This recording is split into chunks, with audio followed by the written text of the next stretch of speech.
Good afternoon, everyone, and welcome to Who Knew? Today, resident Ann Archer is going to be interviewing someone who likely doesn't need an introduction because she has such a long connection to Westminster Canterbury. But that someone is Pat Kawana. So we're airing today's program live on TV 970, and we also have our live audience. So at the conclusion of the interview, we'll have some time to take questions from our audience, and we will look forward to all of those. But I'm going to turn it over to Ann and Pat so they can get on with the interview. Thank you, Whitney. Let's see, Pat, you and I have only known each other since about 1983, so I hope we can find something in common to talk about. I'm sure. Now, you were actually here before Westminster Canterbury opened. 3 months, right. And then you were vice president here from that time until you retired. Now, you've been a resident for quite a long time. 16, you're past president. 15, yeah. 15 years, and now you're also the past president of the Resident Association. So people have known you in many different ways here with many different hats. Oh, by the way, I love your hair. But this is the first time you've been interviewed on Who Knew. So this is an occasion. And very, very exciting to be here.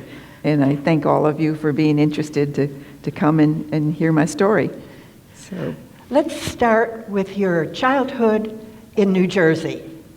Well, but speaking of my birthday, tomorrow is my birthday, March 17th.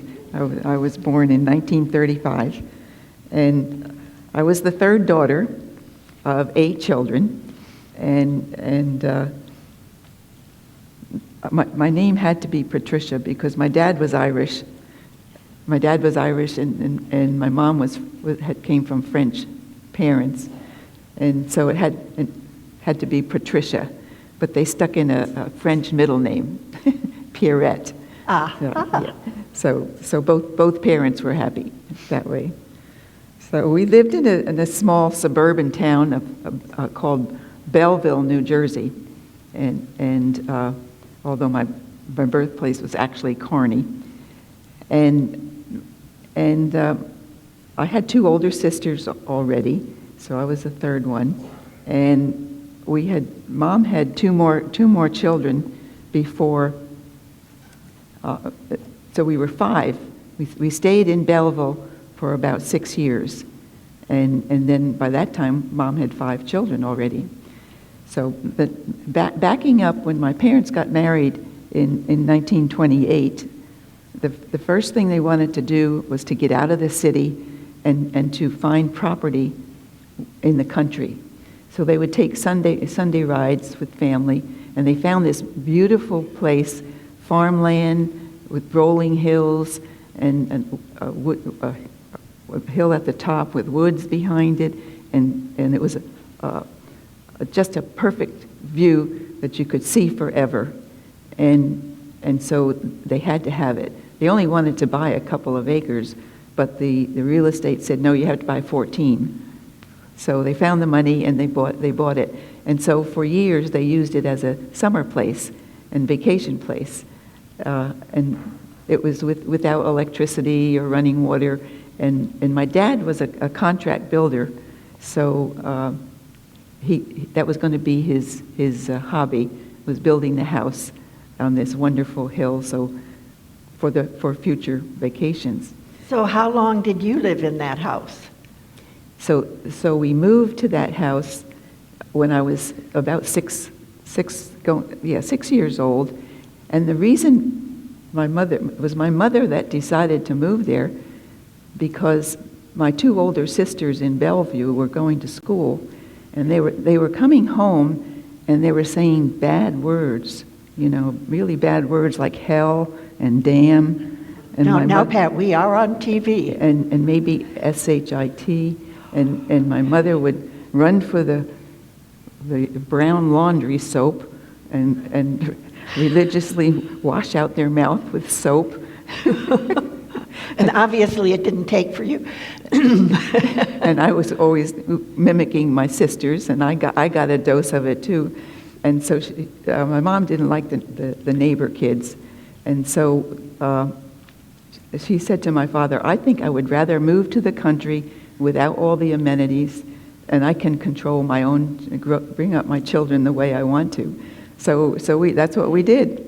And then we stayed there, I guess, till I graduated from high school in that country, and we loved it.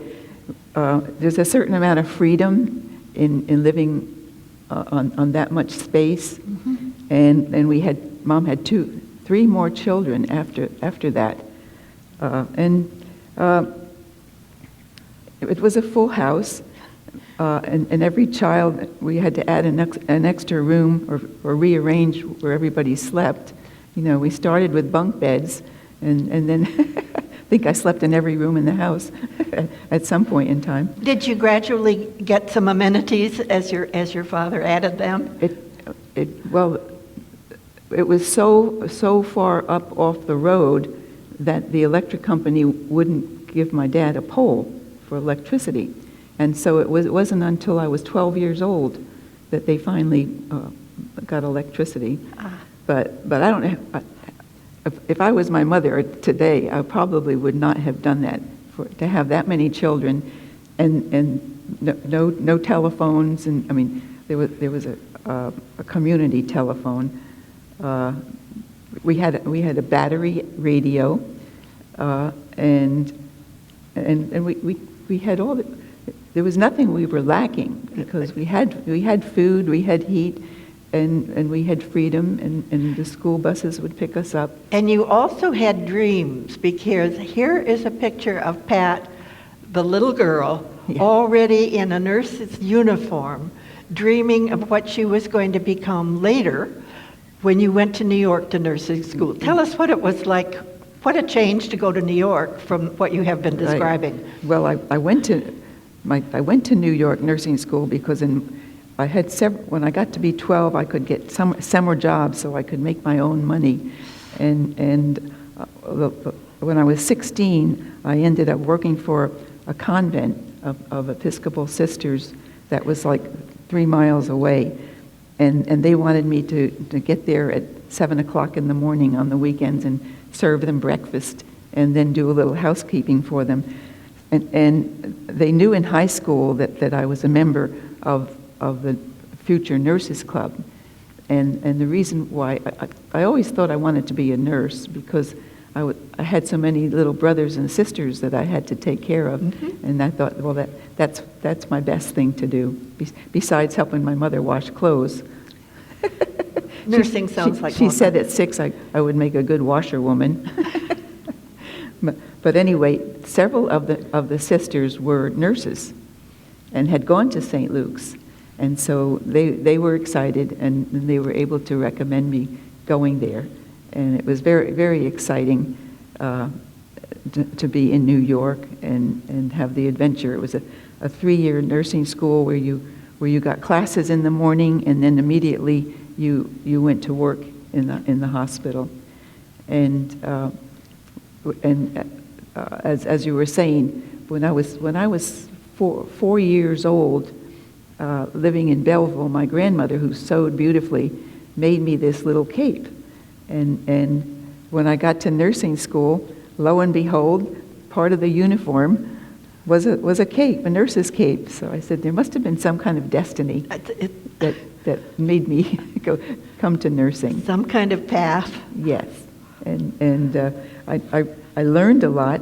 It's interesting because the whole time I was a child, I had never been in a hospital. I had no clue what it was to really be in a hospital. So, and I loved biology, where we dissected all kinds of things, and anatomy was always fascinating. So it was just a good fit, you know. And I had dreams of when I graduated, I wanted to go on to college and keep working at St. Luke's and get my degree. But I met my love of my life, and he was in the Navy. Yeah. Just before that, I want to take you to nursing school and the picture of your graduation from nursing school. Oh, yes. So yes. now it's time All right. to meet your husband. Well, okay. I have to tell you about my nurse's cap because it was so unique. And there were 4 or 5 hospitals with student classes, and everybody had a different cap. And you were known by the cap you wore. And it was funny because every time I'd go home and my brother would look at my cap, he'd say, "When are you going to get a real nursing cap?" That one's like an upside-down cupcake on your head. It wasn't too easy to work with. I bet. Because in the wards, back in the day when they had wards, you had curtains between each bed, and every time you bent over, you'd be knocking your cap off. So now nurses don't wear caps anymore, which is kind of sad. Or bleach or starched white uniforms. Starched white uniforms, that was back in the day. It was a lot of work, but it was a lot of fun, and you got more respect. Well, then marriage to someone in the military, right? Right. Took you to the West Coast and to lots of traveling? Right. Also, one of my dreams in nursing school was that I wanted to be a stewardess. And the steward, back in that day, in the 50s, all stewardesses on airplanes had to be a nurse. Ah. And so that was the most exciting adventure that any nurse could think of, is just to be flying around the world. But anyway, I ended up falling in love and getting married. And my husband was in the Navy, and he was scheduled to 2 years in California to finish up his tour of duty. So that was another adventure that I was interested in too. And it was. We went to El Centro, California, which was wonderful in the winter, but 120 degrees in the summer. No air. Yeah, so we bought a used RV, and we head out of town all the time we could do that, and went up to San Diego and Los Angeles and all the other places that you need to visit in El Centro. And I did get a job. My first job was in a small hospital in El Centro as a surgical nurse, an OR nurse. And it was a small place, but it was great. And I ended up, when I left there, it was so small that even I got to be the supervisor of the nursing of the OR, because the one that was in charge, she got pregnant and had to leave to have a baby. So that was your first management position. Yes, it was. Of many. Yes, it was. So and then in 1959, we came back to New Jersey, and my husband got his work, and I found work again in the local hospital as an OR nurse, and was also a teacher for the student nurses in that hospital. And then I got pregnant, and so that started my sabbatical of motherhood, and I had son Jay first, and in 1963, Jay was born in 1960, and son Marty was born in 63. So. And now, if I'm correct, Jay is actually in the auditorium taking pictures of you. Yes, he is. And Marty lives in Doswell, and so both of your sons are not too far away at this point. They are, and I decided I was going to be a stay-home mom until they could go to school, and started school. Well, Jay started first, and then my mom watched Marty, because first I was part-time when I started back, and of all things, I worked in a nursing home for 2 days a week, and I still had a little graduate-itis, and I was saying, oh, do I want to work in a nursing home? But a good friend of mine said, I need 2 days off, so I worked with her, and stayed there for 6 years. I ended up being full-time and the director of nurses, and that was my opportunity to get also go in training to get my license, the nursing home administrator long-term care, a nursing home administrator. You have to be licensed in order to be in charge in a nursing home. And so you actually can work for a whole year learning all the ins and outs and the finances by hand, and then you sit for a state examination, which is really difficult, and then the state approves your license. And on you go. On you go. So I ended up with, in my nursing license, I was New York, and then in California, and then in New Jersey, and now in Virginia. Well, then sort of life happened and divorce happened and so forth, and your sister lived in Northern Virginia, right? So that brought you here and to various jobs in that area where you had various responsibilities. And then somehow you heard that a new facility was being built in Richmond, Virginia, looking for personnel. And so you decided to come down and had, what, one interview or two interviews? Two. Well, actually, I heard how I heard. I was going through a difficult time because I was worried about my children while I had to work, and also worried that where I was working, since I had I worked as a nursing home administrator, but they would send you different places. And the pharmacist that was there at the nursing home also was a contract pharmacist, and he was serving Beth Sholem and several places in Richmond.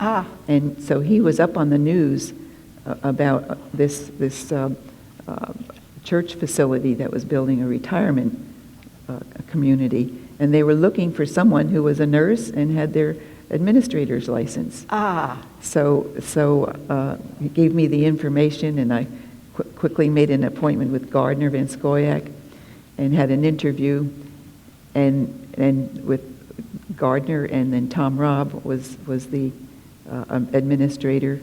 Gardner was called, his title was the Director for Administration, and it was an excellent interview. It was the easiest interview I ever had, and so they liked me. They said, "But we want you to meet the chair of the new board.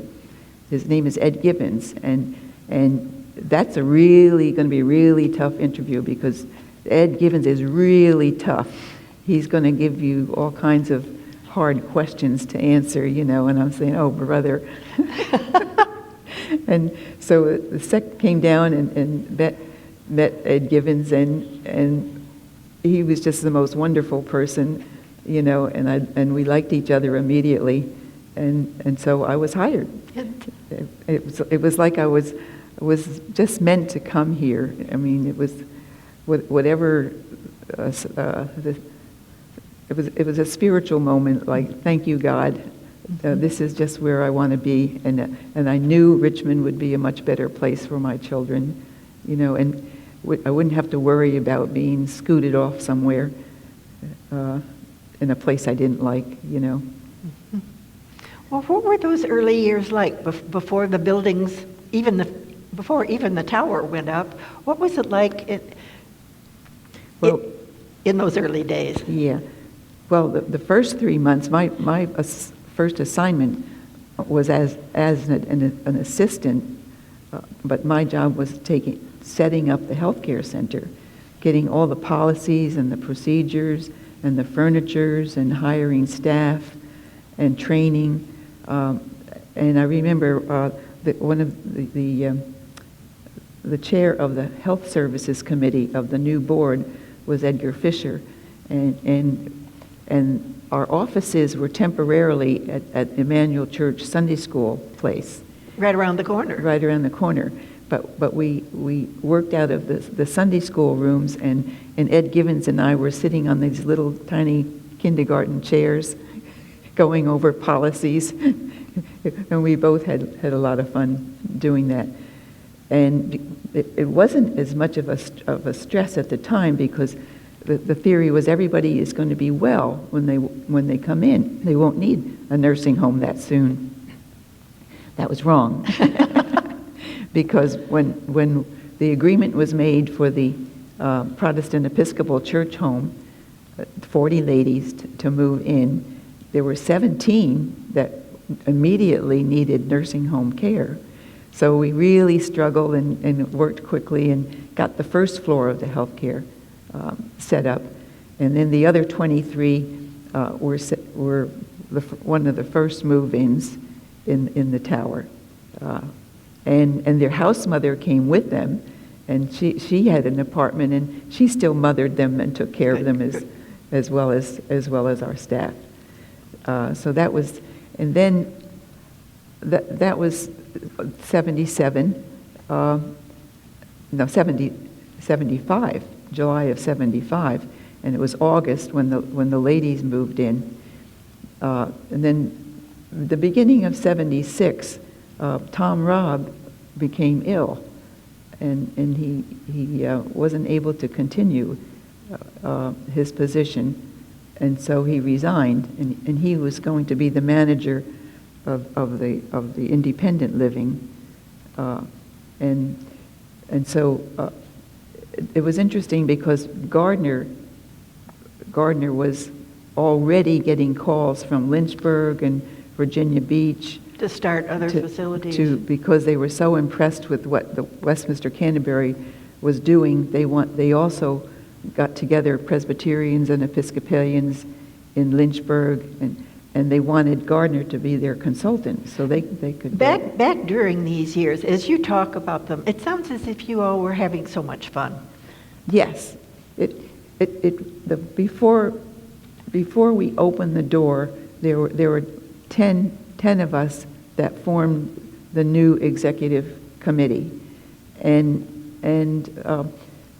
we had a master social worker. We had the clerk, the maintenance fellow who was also the clerk of the works, and we had a housekeeping supervisor. And among finance. that group, wasn't Nancy Omohundro? Nancy Omohundro had been hired in 1971 as an executive secretary, and she did all the newsletters, and then Diane Mack was another one. But anyway, we met for 2 days at a retreat, and we had 2 psychologists training us in teamwork and working together.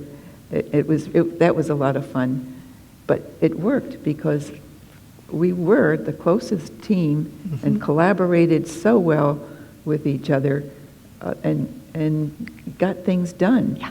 I mean, we worked hard, probably harder than we ever worked before, and we helped each other, and so we were scrambling to get ready because we had delays, and just like every project, not everything came when it was supposed to be coming, but the apartments were all ready when people came in. But the first week, the central stores, the people who purchased, and the decorators, they purchased a carpet that was the wrong quality carpet. It wasn't cleanable, and it was all the carpet in the main hallway, and so they had to tear it up, and so residents were moving in, and they had 2 or 3 weeks of walking on cement floors to get to the dining room. And Is it possible for some of us to say some things never change? But people were really pioneers, and they were so excited and couldn't wait to get here. And also the carpenters, or the electricians, when they put in all the receptacles, nobody could get their lamps plugged in, and so the maintenance and housekeeping were running around trying to get everybody's plugged into the wall, because there was no overhead lights either.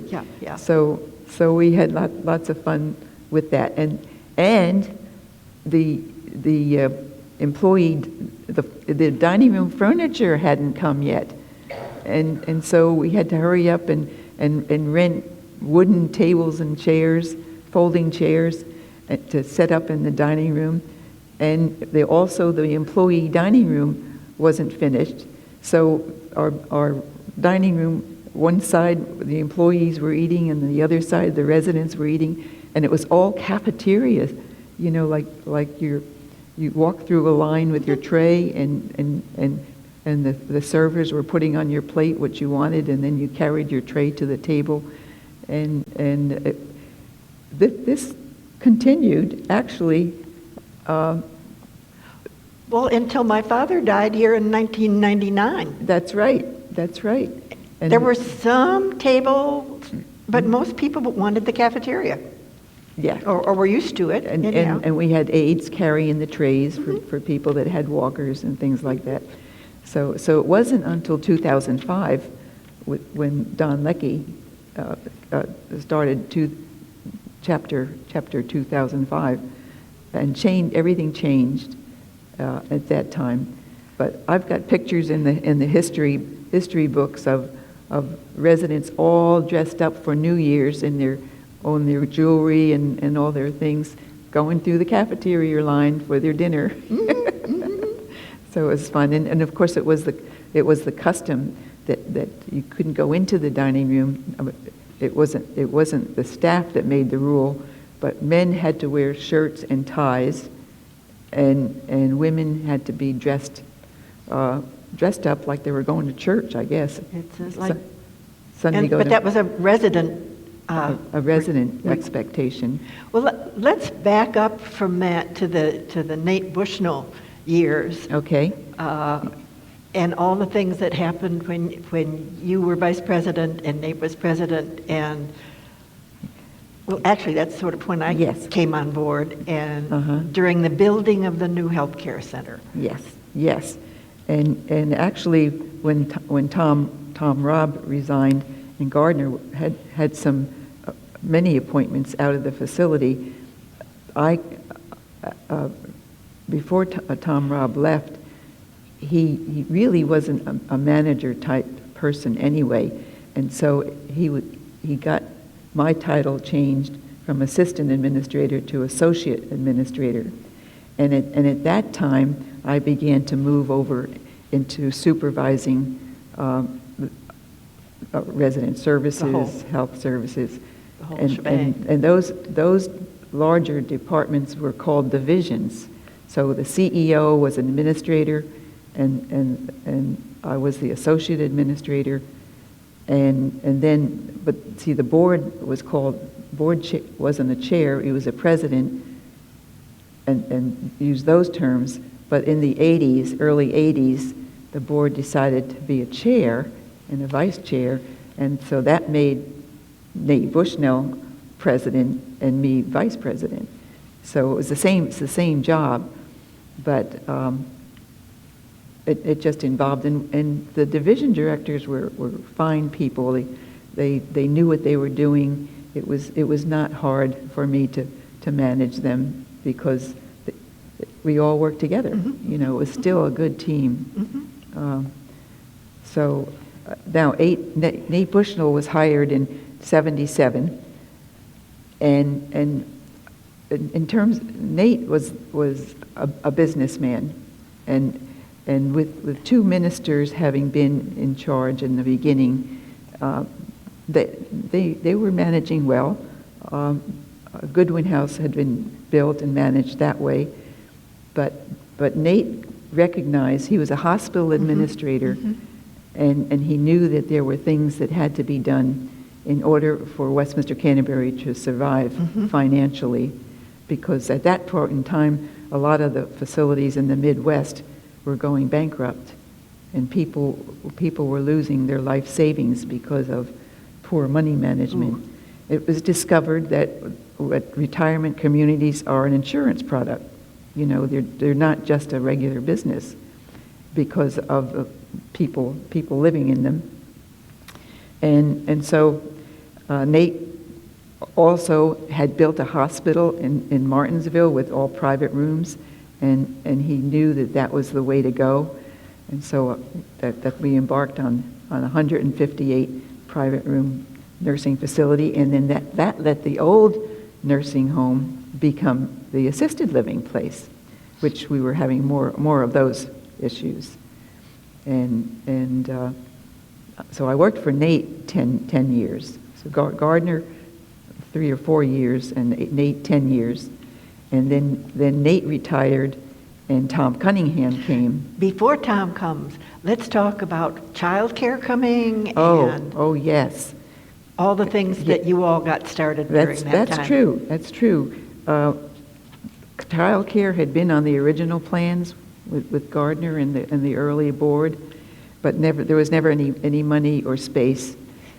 But now that we had the new healthcare center, there was space, and so that was my job to initiate the child care, and because it was primarily for employees, and so people from the outside were welcome to come, and the employees were getting just about 50% off the fees, a discount, and that was the beginning, I think, of the foundation, and also later on the foundation could help support that operation, and thus it became part of this community, because lots of people who live on North Side were able to avail themselves of the child care. Yeah, and I before it became common, I did a program at our national conferences, and did research with other facilities, and it was just very few had incorporated, the child care for and elderly people, and For the intergenerational. Intergenerational, and then several people came and said, well, what about adult daycare? There were some families and actually some staff that had family members that needed a place for their parent, and so we did start. The problem was that there wasn't any money to start, and the goal was always that the people coming were going to pay for the staff, and it was hard. It was really hard. We finally had to let that go, and. I'm going to interrupt you a little bit, because another fairly important thing happened during this tenure, and that was when Pat became Pat Kawana and married Paul Kawana here in the chapel, which was in the tower, and all of the residents were the guests at your wedding. Isn't that a wonderful picture? Yeah, it was great. I have some pictures of the entire commons filled with residents. It was just packed, and then the dietary food service made the reception for it in the back of the commons. There was a maintenance fellow and his wife who did baked cakes on the side, so they baked my 3-tier wedding cake, and then catering had a champagne fountain set up. It was really, really great. And in those days, there wasn't much alcohol on board here, was there? I mean, no, not really. Not really. but it was just wonderful. Yeah, It's it really a wonderful picture. Yeah, and so, but I didn't mention that coming to Virginia. The reason I came to Virginia is my first marriage sadly ended, and I needed to leave, and because my sister was here, it was a place to go, and she helped me a lot get settled, and took care of my kids while I looked for another job, So that time went on. Now, I'm going to brag a little bit on Pat right now, because she, during the time really of working with 3 CEOs, you were so involved in so much in this profession, in this state. I think I counted right, maybe I don't have enough, but at least 10 various, they may have been with the state government, they may have been federal, they may have been with associations, national, state, and local. not-for-profit and for-profit, and I'm not even bringing in all the other volunteer things that you did, and you were also head of the apprenticeship program training future administrators. Pat can't say all this. It's easier if I say it, because if Pat said all this, it will be bragging, but as her associate, I can brag on her. That all these things that you did and still continue to do, really. Thank you. One little comment is that the board, Nate Bushnell was a hospital administrator, but the board said he needed to be a long-term care administrator and take the test. So I was his trainer. It was so funny. And the same thing happened with Tom Cunningham. And so both of them were my students, as well as my boss. That was a fun time. So that you actually, with all three in different ways. Right. And actually, it was a way to go, a way to reward employees that had been here a long time and had kind of capped out on their salaries, no matter what position they were in. And so they were offered to be an internal candidate. Because they worked here, they could put in their year's time and then sit for the exam and achieve their administrator's license. And there was a risk in that, because we knew once they got that title and qualification, they could leave. And some left and some stayed. But most people stayed, which is interesting. Yeah, I was happy about that. But I think there was about a total of over 95 students. We had some college program students who had 4-month internships, but we had a number of people who came here looking for jobs, took the program, and then ended up being hired. You know. And another person who many of our residents may know, who was one of your interns in 84, 85, was the elder lawyer Paul Izzo, whom I know has many clients here. I know has someone he has to come see here tomorrow. Oh my goodness! So Paul was one of your yes, and we're still good friends, you know. And those of you who remember Bob Cox, he was the manager of the Williamsburg Hotel, and left there and didn't know what to do with himself, and so he came here, and we offered him to get his licenses in case he wanted to do that. It was similar hospitality that he would be working in, and he stayed for a long time until he retired. Yeah, he retired. Well, time passes, and you retired, and in 2006, you and Paul became residents. Yes. In different levels, with the wonderful advantage of being in different levels and yet under the same roof. Right. So that you. Right. In 2003, Paul had, first of all, he had a bypass surgery in '92, and then he had a valve problem, and those surgeries, heart surgeries, really gave him a vascular dementia, and it just was getting worse, and so I knew that I needed to get care for him, and my goal was Westminster Canterbury had just opened up the Gables. It was brand new, and I was so grateful that there was a place for him there. And I didn't even know if I was going to be able to convince him to go, but he went, and he loved it. And he was here for 2.5 years before he died of a cardiac arrest. And he never once asked me, when am I going home, or you know, that he thought he was in charge, and he loved singing, and the staff really thought he was so cute, so it was an excellent experience for him. And then I could be separate and come and see him for good times, for visits, without having to worry about taking care of him, you know. Or driving from somewhere else to visit him. Yes, yes. It was a blessing. Yeah. Mhm. So, Yeah. Yeah. So that allowed me to do more volunteering here too. well, so, during your time here, you've done a whole lot of volunteering, particularly in the healthcare center, but you've also developed lots of other interests.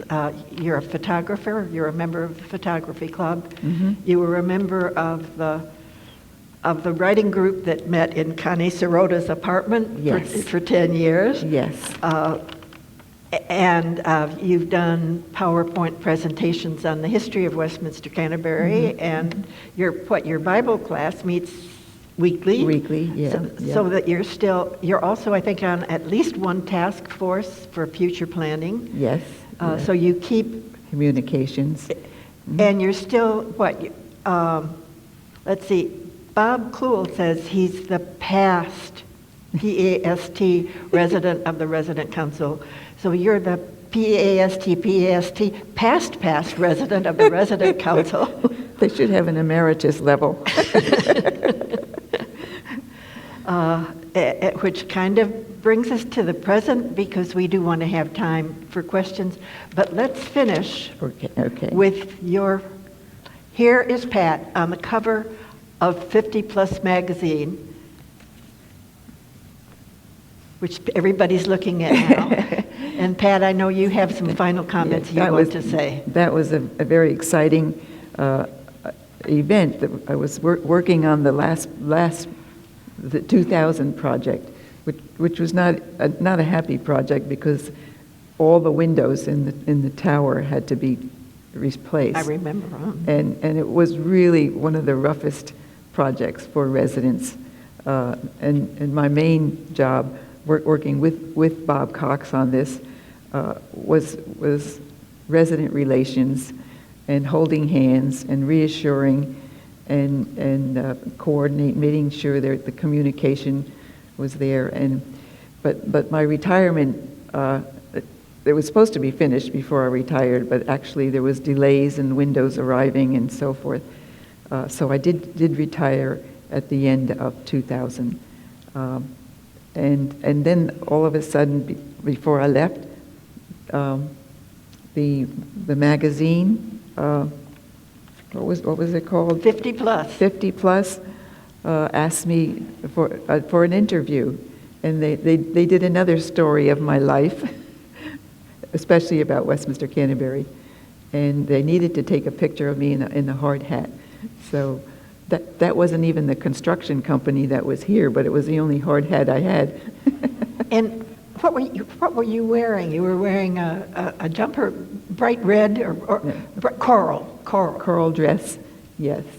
And I had the plans in my hand, you know. It was classic. Yeah.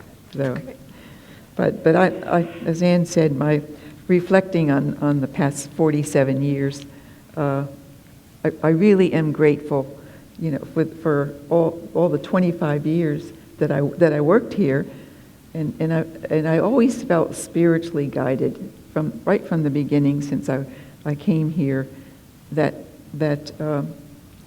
all my life experiences up to that point, that I was being prepared for this place, and even though it was tough and chaotic at times, it worked, and I just really loved working here.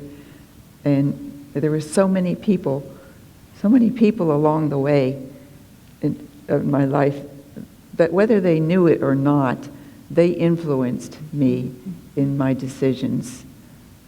Strangers, you know, saying something at a moment where I had a doubt, just said, "Oh, okay, now I know what to do," and it worked. And the other thing, the mission and the values that our founding fathers and the early corporate board inspired me. I was excited with what the plan was, and to be part of a new beginning, a new project that was going to provide housing and service. Service was an important part of my life. And so then, being a resident, it was always a goal to be a resident. I never knew if I'd be able to afford it or could get here. But by the grace of God, I did. I moved in with Paul, and he was well taken care of. So I feel like now I'm blessed to be reaping all the benefits of the continuing mission of Westminster Canterbury and those founding fathers in 1971 when they got this wonderful idea of Westminster Canterbury. Well, before we go on to questions, let's all applaud Pat. Thank you. Thank you very much. Thank you. All right, so Jessica will come around with a microphone, and I see we have a couple of hands up in the front. So.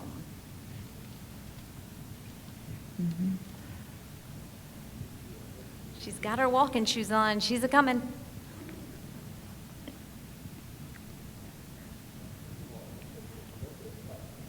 May we sing happy birthday? Can't hear. May we sing happy birthday? Oh, sure. Sure. Day to you. Happy birthday, dear Pat. Happy birthday to you. Thank you. Thank you. Thank you. Thank you.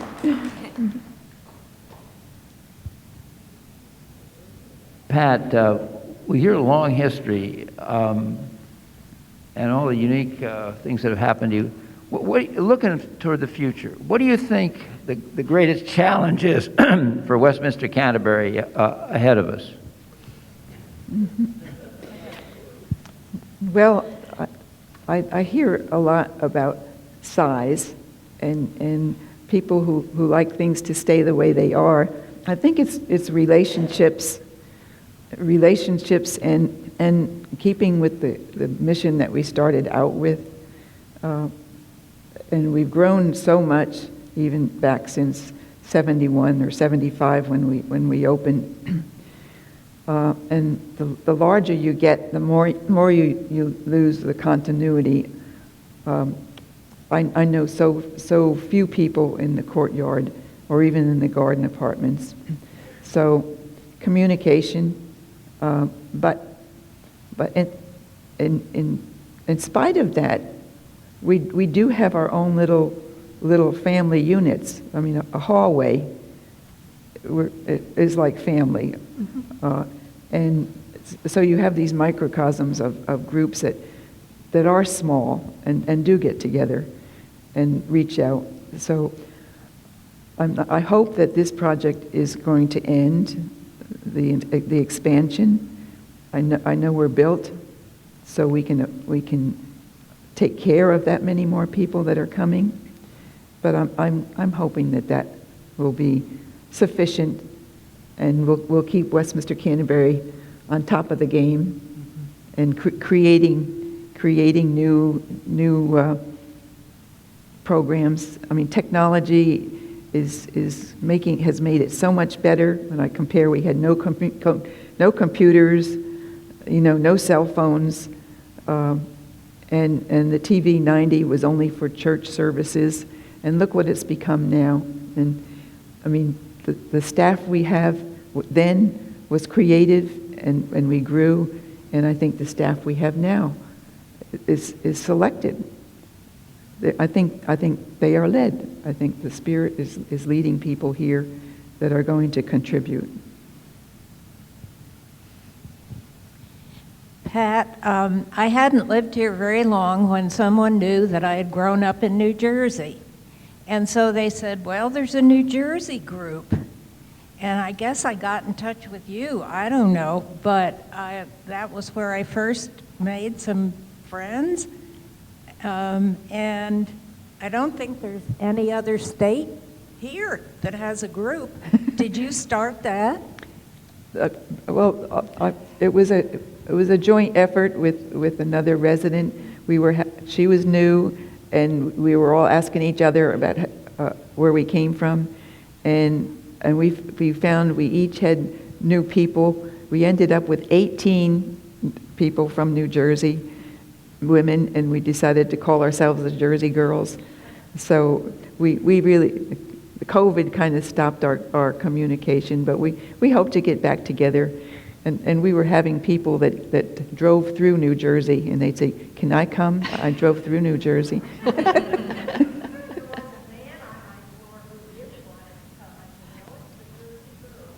Yeah, well, we may need to change that. In the beginning, we thought, just girl talk is good. Any other questions? All right. Well, I'd like to say something before I turn it over to Ann to tell you about next month's. But many of you may not know it, but Pat is also our resident historian, and she has put together wonderful scrapbooks. Every year there's a new scrapbook, and they're all housed in the Letty Pate on those bookshelves. Those aren't just decorative books. Those are chock full of Westminster Canterbury history that she has painstakingly put together, but it's a wonderful snapshot of where we were and where we've come, where we are now. But thank you so much for that, Pat. And I know you said you're grateful for Westminster Canterbury, but I think we can all say that we're very grateful for you. indeed. So thank you. Thank you. Thank you. Thank you. Okay.